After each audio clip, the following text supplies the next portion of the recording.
When I was a kid, I used to think that pork chops and karate chops were the same thing.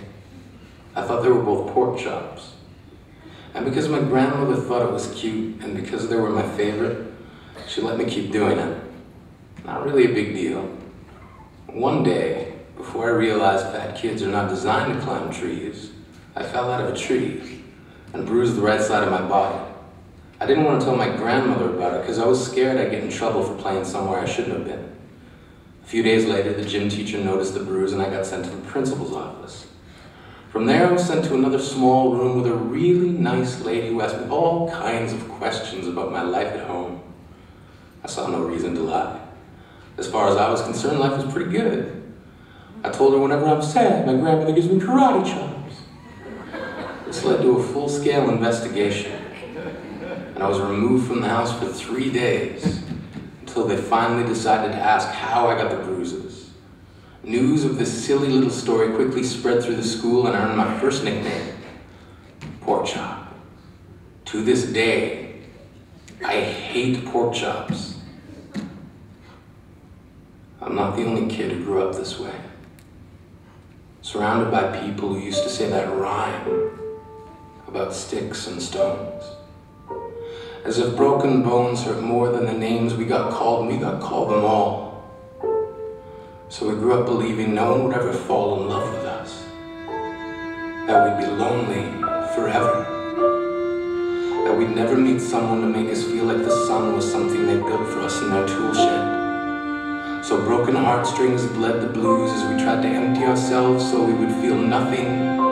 Don't tell me that hurts less than a broken bone. That an ingrown life is something surgeons can cut away, that there's no way for it to metastasize, it does. She was 8 years old. Our first day of grade 3 when she got called ugly. We both got moved to the back of class so we would stop getting bombarded by spitballs. But the school halls were a battleground where we found ourselves outnumbered day after wretched day. We used to stay inside for recess because outside was worse. Outside we'd have to rehearse running away or learn to stay still like statues, giving no clues if we were there in grade 5. They taped a sign to the front of her desk that read, "Beware of dog." To this day, despite a loving husband, she doesn't think she's beautiful because of a birthmark that takes up a little less than half her face. Kids used to say she looks like a wrong answer that someone tried to erase but couldn't quite get the job done. And they'll never understand that she's raising 2 kids whose definition of beauty begins with the word mom.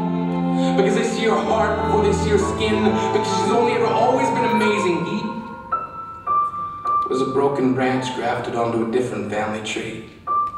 Adopted. Not because his parents opted for a different destiny. He was 3 when he became a mixed drink of 1 part left alone and 2 parts tragedy. Started therapy in 8th grade. Had a personality made up of tests and pills. Lived like the uphills were mountains and the downhills were cliffs. 4/5 suicidal, a tidal wave of antidepressants and an adolescence being called pauper. 1 part because of the pills. 99 parts because of the cruelty. He tried to kill himself in grade 10, and a kid who could still go home to mom and dad had the audacity to tell him, "Get over it." As if depression is something that can be remedied by any of the contents found in a first aid kit. To this day, he's a stick of TNT lit from both ends. Could describe to in detail the way the sky bends in the moments before it's about to fall. And despite an army of friends who all call him an inspiration, he remains a conversation piece between people who can't understand. Sometimes being drug-free has less to do with addiction and more to do with sanity. We weren't the only kids who grew up this way. To this day, kids are still being called names. The classics were, "Hey, stupid," "Hey, spaz."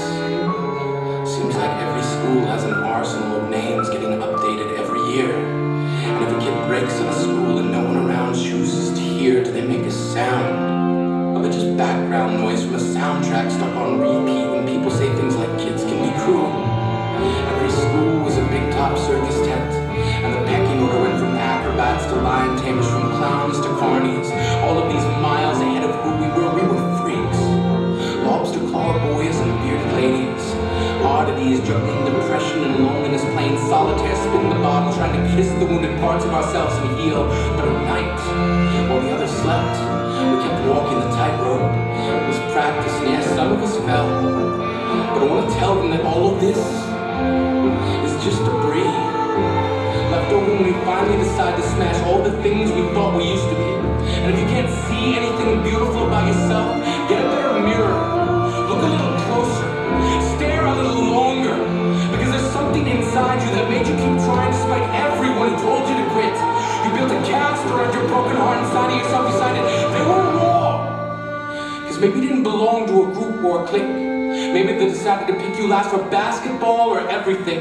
Maybe you used to bring bruises and broken teeth to show and tell but never told. Because how can you hold your ground if everyone around you wants to bury you beneath it? You have to believe that they were wrong. They have to be wrong. Why else would we still be here? We grew up learning to cheer on the underdog because we see ourselves in that.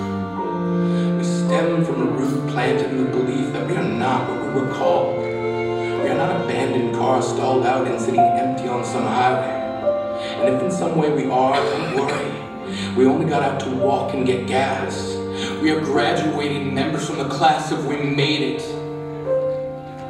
Not the faded echoes of voices crying out names will never hurt me. Of course, they did.